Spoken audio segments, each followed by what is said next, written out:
students, I hope your preparation is going good. If not, don't worry. Sri Gurukula is here to help you. And I am Anmol Yadav.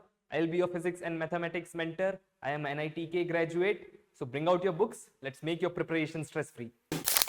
So next question is, if two numbers whose sum is 24 and product is as large as possible, then what are those two numbers? So let's try to find.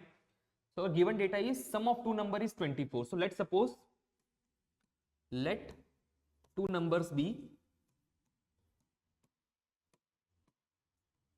x and y.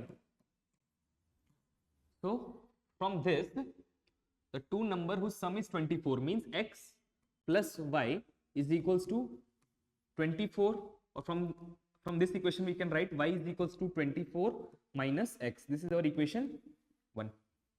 Now other thing, the product should be as large as possible. So let's make a function which is product of x and y.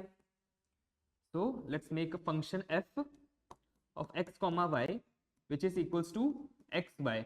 Now this should be maximum. Now y in terms of x we know. So this function we can write it as simply in terms of x, which is x into y in terms of x is 24 minus x.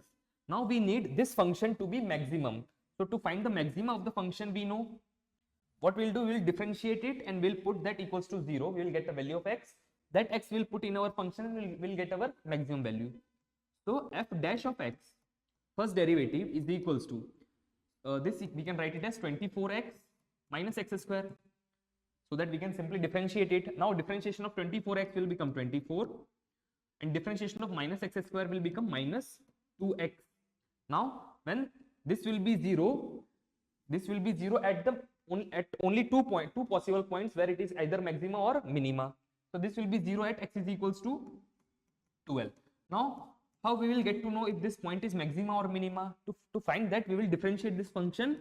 Once again, if we are getting negative value at x is equals to 12 means it is a maximum, and if you are getting positive value at x is equals to 12 means it is minimum.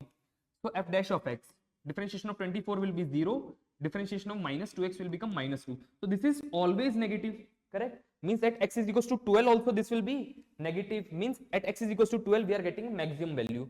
Now we'll put this x is equals to 12 in our function to get the maximum value. And we don't need the maximum value, I guess, in the question. In the question, we are supposed to find the numbers. Okay. So now we have x, we can find y. Since y is equals to 24 minus x, so y will be equals to 12 again. So both the numbers are 12 and 12.